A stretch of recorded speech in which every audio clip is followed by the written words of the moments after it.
Mesdames et messieurs, bonjour, bienvenue encore une fois dans notre émission Étoile féminine. Aujourd'hui, nous allons recevoir Madame Furao Massimengo avec qui nous aurons parlé sur un sujet qui est vraiment très intéressant, intitulé Les avantages et les désavantages du féminisme. Je vous dis de rester connectés pour ne pas rater la suite. Vous n'allez pas regretter. À très bientôt. Bonjour Madame. Bonjour mademoiselle ou madame, je ne sais pas. Mademoiselle. Merci. Vous allez bien? Je vais très bien ma chère. Merci en tout cas d'avoir répondu présente à notre émission Étoile féminine aujourd'hui. Je suis très heureuse de vous recevoir. Je vous en prie madame. Alors, Madame Foura, pourriez-vous un petit peu nous parler de vous? C'est qui est Madame Foura? Merci. Je pense que certains téléspectateurs me connaissent. Je m'appelle Fura Massimengo. Je suis journaliste, mais trop penchée à la police. Donc, je suis attachée à la police nationale congolaise, au commissariat provincial. Ah, vous travaillez à la police? Oui. Un milieu, comme on l'a dit, un milieu d'hommes, c'est bien ça, c'est encourageant. Oui. Bon, toutefois, je suis aussi maman. Ok. Je suis femme mariée, j'ai des enfants.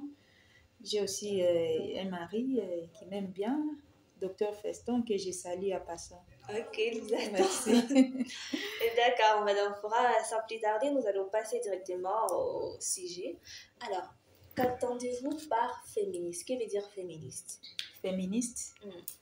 Féministe, d'abord, qui vient aussi des personnes qui prônent le féminisme, qui veut dire ceux qui prônent l'égalité, qui luttent pour l'égalité des genres dans la société. Effectivement. Ouais. Alors, pensez-vous que c'est bien d'être féministe? Oui, d'une part oui, d'une part non. Commençons par d'une part oui. Oui, par oui, parce que depuis un certain temps, vous allez constater que les femmes sont en train de plus s'intéresser aux choses de la société. Ce n'est plus comme avant où seulement les femmes attendaient les mariages. Tu peux même te limiter, par exemple, à 6e année primaire, en sachant que bon, j'ai quelqu'un qui étudie pour moi quelque part. Mais ces derniers temps, ce n'est pas ça. C'est toutes les femmes, tous les parents aussi sont déjà presque conscientisés. Parce que si tu as, par exemple, 6 enfants, filles et un garçon, comme moi aussi chez moi, tu ne peux pas dire que je vais seulement scolariser un garçon et je laisse les filles. Non. Mais les filles sont en train d'étudier aussi pour être capables de faire quelque chose de considérable dans la société. Parce que s'ils restent seulement à la maison, sans rien faire, c'est pas bien. Maintenant, je dis encore, c'est pas bon d'être féministe dans le cadre où on exagère. On devient extrémiste. Et comment ça? On pense qu'on est devenu directement égal à l'homme et à tout. Pourtant, la nature nous a toujours différenciés. Femme, on doit être femme d'abord, maman. La maternité est liée à nous. Même si la paternité existe, mais d'abord la maternité. Le fait de, par exemple, être grosse, et avoir un bébé, allaiter, ça fait partie de notre vie, depuis la nature. Maintenant, il y a aussi les femmes qui veulent se faire comme des papas.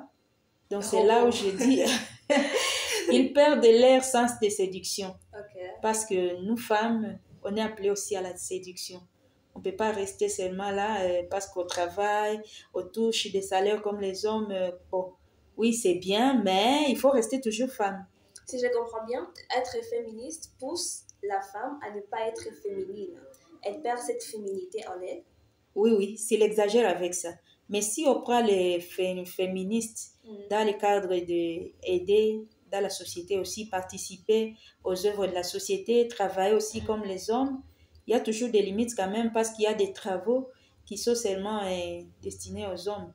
Par exemple, creuser la tombe. Parce que moi, je n'ai jamais vu une femme, peut-être au village ou bien dans des cas. Il y a des maçons là. Voilà. Mais ça, c'est normal, c'est le travail. Mais quand nous allons très loin, on devient extrémiste. Même là, on perd le sens du mot nature de la femme parce que Dieu lui-même avait dit femmes, soyez soumises. Surtout ici, je suis en train de partir dans le cadre de femmes mariées. Parce que souvent, quand on est marié, on est obligé d'être soumise. Même si tu travailles quelque part, là, tu peux être chef, mais tu dois être toujours soumise à ton mari. Parce que si tu deviens trop féministe, là, tu risques de perdre ton mari. Les maris n'aiment pas les gens qui se croient au-dessus d'eux. Ça, vraiment, reconnaît. Oui. Et que conseillez-vous aux femmes là qui se croient qu'elles sont plus intelligentes par rapport à leur mari? Genre égalité 100%, 50%, 50% dans les foyers. Ouais. Mm. Bon, ça, c'est ça de... C'est Et d'abord, d'où vient cette idée-là de se dire oui, je suis féministe, je prends pour l'égalité de la femme, droit de l'homme, ok, 50-50, l'égalité. Mais de l'autre côté, je suis supérieure à mon mari. Comment quelqu'un, d'où vient ces genres d'idées en fait? Je pense Bon, que les gens conçoivent mal l'idée de se dire que je suis féministe. oui, les gens reçoivent mal cette idée-là. Parce Selon que, vous, c'est quoi avec illustration, s'il vous plaît? oui, avec illustration, c'est par exemple que vous êtes marié, vous êtes avec votre mari. Votre mari travaille quelque part. Auparavant, votre mari ne pouvait pas accepter que vous puissiez aller travailler. Mais le fait que les femmes, hein, parce que l'historique du féministe a commencé en France au XXe siècle, si je ne me trompe pas, il y avait des femmes qui étaient ennuyées de rester toujours à la maison, s'occuper seulement de la famille, des enfants. Pourtant, ils étaient capables de faire aussi quelque chose. Maintenant, c'est l'ensemble des luttes qu'elles avaient fait qui avait donné aux autorités ce courage-là, de leur donner le droit, d'abord le droit de voter, parce que les femmes n'étaient pas aussi considérées même pour voter. Ça, ce sont des bonnes actions, parce que voter quand même, c'était droit. Donc, quand les femmes parlent des féministes, ça veut dire qu'on réclame quand même les droits qui sont palpables, qui sont utiles pour la société et pour les familles partout au monde. Mais quand on exagère, on dit par exemple l'homme égal à la femme égale à l'homme. Non, ça c'est exagéré parce que vous voulez montrer les biceps que vous n'avez pas. L'homme c'est toujours l'homme. Nous acceptons, nous devons accepter la défaite, mais nous ne devons pas. Non, c'est pas la défaite alors, notre nature quoi. Oui, notre nature. C'est notre nature. Nous devons accepter notre nature et nous respecter et restons nous-mêmes, mais aussi nous devons savoir que quand même nous sommes supérieurs du point de vue maternité par exemple, parce que ça c'est notre nature que l'homme n'a pas. Mais nous avons la grâce ou l'idée de réclamer les droits de voter, de travailler. Maintenant, ça, quand on exagère, c'est quand on dit la femme a les droits de travailler même sans l'autorisation de son mari. C'est là où moi, je n'accepte pas. Parce que si moi, je suis en train de travailler, mon mari doit être d'accord. Et ça, c'est la bénédiction spirituellement. Vous êtes chrétienne? Oui, je suis chrétienne. En tout cas, du point de vue travail, les féministes, je ne suis pas d'accord de leur point de vue. Parce qu'on nous dit même dans les doctrines féminisme, on donne même à l'homme, à la femme, l'autorisation de travailler sans l'aval de son mari. Voilà, ça, je ne suis pas d'accord. C'est pourquoi je suis en train de dire aux femmes toujours d'essayer de réfléchir. Nous ne sommes pas en Europe, surtout nous ici en Afrique. En Europe, tout c'est possible. Parce que l'homme travaille, il gagne, la femme aussi travaille. Quand ils quittent tous le travail, ils viennent, toi, tu peux essuyer les assiettes et l'autre fait ceci. Chez nous, en Afrique, c'est impossible. C'est vraiment impossible. C'est ce que moi, j'ai dit ici en Afrique, nous devons toujours respecter nos cultures. Parce que quand on exagère là, on n'est pas en Europe vraiment. C'est pourquoi vous allez constater, même en Europe, il y a beaucoup de divorces et de mariages par contrat. Mais quand vous voulez rester femme, vous ne pouvez pas arriver à faire ces divorces. Que chacun reste à sa place. Vraiment. On peut accepter d'aller travailler dans la société. Et pour la bonne marche dans le foyer, vous devez toujours faire signe à votre mari. Par exemple, mon mari, s'il vous plaît, je peux faire ceci, s'il vous plaît. Ok, nous allons en mission. Est-ce que je peux aller, comme moi ici, j'ai un bébé. Je sais qu'à bientôt, je vais aller en mission. Il faut que mon mari accepte. Normalement, si mon mari n'accepte pas, je dois voir comment le supplier. S'il n'accepte pas, je dois obéir. Parce que l'homme, c'est notre Dieu ici sur terre. Toi, tu es soumise à ton mari. C'est Dieu qui a dit le mari, ou bien l'homme, c'est la tête. Mais quand aussi les maris exagèrent, quand ils piétinent les droits de la femme aussi, oui, là, je ne suis pas d'accord. Oui, là, je ne suis pas d'accord. Parce que quand on nous dit que nous sommes féministes, nous devons comprendre ce mot dans le sens où nous nous complétons. Voilà. Étant chrétienne, que pensez-vous de ces femmes-là qui se disent, et je vis ça sur les journaux aux États-Unis, ces femmes-là qui se disent, je suis féministe, je fais ce que je veux de mon corps, et j'aimerais bien, des fois, je peux chaque fois avorter. Qu'est-ce que tu penses de ces genres de femmes-là qui prennent pour leur droit pour chaque fois avorter, que ça puisse être légalisé? Voilà. C'est pourquoi j'ai dit, nous ici en Afrique, nous sommes encore bien. Parce que je sais qu'en Europe, en Amérique, c'est très dur. Vraiment, c'est bizarre. Les gens qui se marient, mais qui ne veulent pas avoir des enfants, ou bien ils vont mettre les enfants dans des bastions là chez les docteurs, on prend seulement la sémence de l'homme et de la femme, on met dans une machine là. Non, non, non, non, c'est pas ce que Dieu nous a recommandé. Spirituellement, ça c'est un grave péché. Les gens qui font ça, alors, je les décourage parce que quand on est déjà marié, donc on accepte ce que Dieu a dit. Il a dit, remplissez la terre, femmes soyez soumises, hommes aimez votre femme. Là vraiment je suis d'accord. Et on doit marcher ensemble. Parce que quand l'homme dit, ou la femme dit que je vais faire mon corps comme je veux, donc là tu vas perdre ta nature. Tu vas être comme si tu es anti-féministe. Voilà. Oh, ce sont des choses à décourager. Nous devons rester naturellement femmes. Mais intellectuellement, on doit travailler comme les hommes le font. Tu es capable de diriger une société, une entreprise, même. Donc, nous sommes capables de le faire, mais pas le dire pour l'autre corps. Notre corps est appelé à rester femme. C'est pourquoi même, vous voyez, au fur et à mesure, on est en train de parler des féministes. C'est ce qui amène les homosexuels, lesbiennes, vous voyez. Est-ce que ça produit? Ça produit vraiment quelque chose. La femme mariée, la femme. En tout cas, là, je décourage les gens qui continuent à penser qu'ils peuvent utiliser leur corps comme ils veulent. Voilà, madame. D'accord. Vous avez dit que vous êtes à la police dans un milieu d'hommes. Comment vous en sortez? Ça fait combien de temps que vous êtes à la police? En tout cas, je viens de faire beaucoup d'années parce que je pense depuis 2016. Depuis 2016. Oui, j'étais encore célibataire même. Ok. Oui, oui, parce que j'ai commencé à Butembo, j'ai travaillé aussi à Ben, j'ai fait un peu d'intervention avec l'INPOL. Donc, tout se passe bien si tu as la maîtrise. Parce Parlons de la maîtrise. Parce que comme on le sait, la plupart des personnes pensent que moi personnellement, c'est un millier d'hommes. Beaucoup plus, ce sont des hommes. Oui, il y a encore les hommes qui sont plus âgés plus que nous. Ah oui, ça aussi. Et voilà. Comment vous faites pour lutter contre tout ce qu'on peut penser, que ce soit les avances et tout? Voilà. En tout cas, moi, avec mon expérience, j'ai compris que la femme, c'est ce qu'elle veut. C'est qu'elle doit être déterminée. Tu es venu travailler, ok, travaille. Tu es venu plaisanter, ok, fais ce que tu veux avec n'importe qui. Moi, ma détermination était celle-ci. Je travaille et je vais gagner ma vie. Parce que Dieu nous a dit, celui qui ne travaille pas ne mangera non plus. Et moi, je me suis dit, donc le travail que je vais faire, c'est ce que Dieu va bénir. Et j'avais commencé ce travail-là comme de la blague. Et voilà, je viens de dire là-bas, je suis matriculée. Donc, je me dis, non, c'est Dieu qui l'a voulu ainsi parce que je me suis conduite. Grâce à lui, je me suis conduite dignement. Ce n'est pas de ma force. Il y a des avances, mais qui sont là seulement pour te distraire. Quelqu'un peut te dire qu'il t'aime aujourd'hui, oui, mais sache que tu n'es pas la première.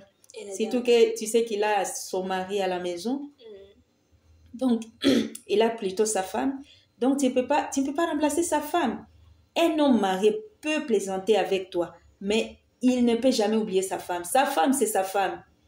Donc, accepter que je suis venue travailler, on peut me faire des avances, mais je suis déterminée, je dois refuser. Parce que j'ai compris que vivre avec les hommes, vous devez seulement plier vos pieds. Vous devez plier vos pieds. Là-bas, maintenant, moi, j'ai fait semblant de me considérer aussi comme homme. Parce que quand je travaillais, en tant que journaliste, vous savez comment on est souple à tout moment. Vous n'avez pas même le temps d'aller vous maquiller pour faire des choses là, hein? Être bien, donc attirante, quoi. Vous n'avez pas ce temps-là. Maintenant, là, je me suis dit, si quelqu'un m'aime en état comme ça, est-ce que vraiment c'est vrai, il m'aime? Non, parce que c'est que les hommes aussi voient, hein? Ils voient d'abord comment on est. Vous les miss, vous les connaissez plus que nous. Vous savez toutes les mimes possibles pour attirer les hommes. Nous, femmes, à la police, nous devons éviter ça. Okay. Et j'ai constaté qu'avec cette expérience, j'ai eu l'occasion de décrocher un cadeau. de quelqu'un qui m'avait maintes fois tenté, mais il avait échoué. Mais après mon mariage, quand il avait eu l'information que j'étais mariée, il a envoyé un cadeau spécial. Il dit, vraiment, tu es la première femme depuis que je suis ici et chercher des avances comme ça. On ne me refuse pas. Mais moi, je me dis, ce n'est pas moi, c'est la force, ce n'est pas la grâce de Dieu. Et tout le monde était étonné de ça. Parce que mon mari aussi, on était en train de les décourager, même avant de me marier. Comment tu peux marier une femme qui travaille à la police? Pour d'abord, on dit, il est comme un homme. Bon, les autres disent, non, peut-être il sort avec ses chefs, tout ça. Donc, nous sommes les femmes là-bas, mais nous avions eu beaucoup de difficultés, mais quand vous êtes déterminés, c'est Dieu vous donne cette force de résister. Et vous sortez victorieuse toujours. Alors, pensez-vous que les femmes, les hommes ont peur des femmes qui sont féministes, surtout dans des relations amoureuses? Pardon? Les hommes ont-ils souvent peur des femmes qui sont féministes? Mais, oui, parce que une femme qui est trop féministe, non, à la limite est normale. À la limite normale. Parce que c'est une femme qui connaît ses droits, qui sait moi je peux accepter ça, il n'est pas accepter ça. Bon, il y a certains hommes qui aiment toujours les femmes et qui sont manipulables. Vous voyez, les femmes qui sont féministes ne sont pas manipulables. Moi, je les félicite aussi. Parce que de temps en temps, moi aussi, j'ai fait tout pour l'être. Même dans mon bureau, on connaît ça vraiment. Parce que quand tu es féministe, tu te considères comme l'homme, quoi. Mais pas dire que tu es... tu connais ta valeur. Voilà, tu connais ta valeur. Tu sais que je suis en train de travailler comme mon frère aussi est en train de travailler avec moi ici. Là, il n'y a pas de souci. On ne peut pas te manipuler n'importe comment, mais on te considère même avant de prendre une décision. On vient te demander, hey, madame, qu'est-ce que tu penses concernant ça et ça? Là, c'est bien, non? Mais quand on sait que tu es n'importe qui, on ne peut même pas penser à toi quand on prend les décisions. Voilà. Donc, pour en venir, et si je comprends bien, et dans les relations amoureuses? Dans les relations amoureuses, là, c'est maintenant compliqué. Ça dépend quand même, parce que je me souviens, j'aimerais savoir, vous êtes pour ou contre les féministes? Non, comme je vous ai dit là. Ou vous êtes juste là au milieu? Je suis au milieu. Pas ou n'est pas. Voilà, parce que j'ai un peu cité les avantages quand même. Comme quand tu connais ta valeur, quoi. Tu ne peux pas te laisser faire ou bien te déconsidérer. Ça, à la normale dans une relation amoureuse. Non, moi je suis d'accord parce que aussi quand on travaille, c'est bien. Les hommes doivent travailler, les femmes doivent travailler aussi. Parce que quand tu es seulement là en train d'attendre et t'occuper seulement de tes ongles, de ta beauté et des enfants, maintenant, ce qui peut arriver dans l'avenir, tu ne sais pas. Ou bien tu as une famille que tu dois prendre à charge. Parce que tu es femme, vous allez rester vous tous là-bas. Voilà, moi j'aime l'égalité là, que prendre les féministes, parce que c'est quelque chose qui nous amène à beaucoup réfléchir. Effectivement. Et au lieu de rester à la maison, non, moi quand on va me marier, je vais chaque fois faire ceci. Avec l'argent de qui? Sans oublier aussi, la plupart des femmes qui sont féministes, et la plupart, la majorité, elles ont tout, que ce soit la beauté, que ce soit l'argent, mais à un moment, elles sont célibataires. Elles sont célibataires souvent quand elles ont eu des déceptions. Vous savez, il y a aussi des hommes qui embrouillent les femmes. Maintenant, il y a les femmes qui sont mécontentes. Vraiment, quand elle est déçue, elle décide directement de rester seule et de haïr les hommes. Il devient directement féministe, vraiment. Extrémiste. J'ai beaucoup d'amis pareils. Ok. Oui, nombreuses. Ici même à la province. Ce sont des chefs, des grands chefs. J'ai au moins 5 amis comme ça. Mais tu vois que c'est à cause de la déception. Oui. Maintenant, on dit les conséquences donnent aussi d'autres décisions. Quand tu es déçu avec un ami, tu ne peux pas penser que l'autre viendra pour te faire du bien. Tu vas penser toujours à ça. Effectivement. Voilà. Maintenant, bon, les féministes, c'est bon quand tu connais les beaux sens de ces mots-là. Mais quand tu exagères, tu penses que bon, ok, mon mari va venir et il va préparer aujourd'hui la sauce, par exemple, ou bien ceci et ceci, parce que moi, je suis en train de me pencher trop au foyer, parce que c'est ce qui cause les divorces, quand on devient extrémiste dans les féministes. Donc, si je comprends bien, il y a le travail de la femme et le travail de l'homme dans les foyers. Normalement, les féministes nous disent que cela doit être banni. déjà à partir de la famille. Mm. Comme par exemple, j'ai des enfants, filles et garçons. Je dois tout faire pour ne pas seulement attribuer les travaux de ménage aux femmes, aux filles, et je laisse les garçons. Normalement, c'est ce qu'on nous dit. Mais dans notre culture, nous étions déjà mal habitués, vous voyez. Je suis pour les féministes, mais je pense que toujours, bon, les hommes peuvent faire ceci et les garçons ceci. Mais dans la société, quand même, je sais que tout le monde doit faire tout, hein. Voilà. Alors, nous sommes presque à la fin de notre émission. Auriez-vous un conseil à donner à une jeune fille, Oui. mais aussi aux mamans qui pensent que devenir féministe, ça veut dire être au-dessus de l'homme? Voilà. Surtout, je vais commencer par les jeunes sont là, filles. je peux les regarder. Voilà. Voilà. Je vais commencer par les jeunes filles. Les jeunes filles, souvent, pensent que quand on est marié, bien quand on sera marié, on aura tout facilement. Je vous appelle déjà à réfléchir déjà, si vous n'avez pas le travail, commencez déjà à penser qu'est-ce que je vais faire aussi pour intervenir dans mon foyer. Parce que les papas sont là, ils travaillent, Dieu oui, ils trouvent l'argent, mais tout ne peut pas suffire dans les foyers. Il y a beaucoup de besoins dans les foyers. Je pense qu'avec les femmes, ça va. Maintenant, pour les mamans, je vais commencer à les remercier d'abord, toutes les mamans qui nous suivent, parce que les mamans commencent à comprendre que l'émancipation n'est pas ce qu'au passé. Souvent, le 8 mars, vous pensez que c'est le jour où nous allons faire tout ce que nous voulons. Non, non, non. Les mamans commencent à comprendre. Parce qu'avec des séminaires qu'on organise par-ci, par-là, le 8 mars, les femmes commencent à comprendre que non, être femme, même si on nous dit que nous sommes dans la parité ou bien nous sommes émancipés, ce n'est pas à dire que nous sommes au-dessus de nos maris. Le mari reste le mari, mais dans la société et dans la famille, on nous dit seulement, il faut comprendre que les femmes ne sont pas des choses, ne sont pas des choses à négliger. Voilà, ce sont aussi des hommes. Ce sont aussi des hommes que Dieu a créés, même si ce sont des femmes, mais qui sont capables aussi de faire le travail que les hommes font. Donc, ils sont capables de payer les frais scolaires pour les enfants, donner à manger. Il peut aussi acheter les habits pour son mari. Pourquoi toujours attendre que ce soit les maris qui vous amènent des habits? Il faut aussi faire des surprises. Ne pas attendre seulement que les maris amènent. C'est ce qui nous fait toujours reculer. Mais quand les femmes, les hommes savent que nous sommes aussi capables de faire ce qu'ils font, là vraiment, ça va nous arranger et nous serons toujours respectueuses. Et aussi vont nous respecter et vont commencer à changer la société petit à petit. Voilà. Effectivement, mesdames, c'est bien d'être féministe, c'est bien, mais pas extrémiste. Et qu'il faudrait que chacun puisse garder sa place, que ce soit dans les foyers. La femme puisse être féministe, mais gardant toujours sa féminité.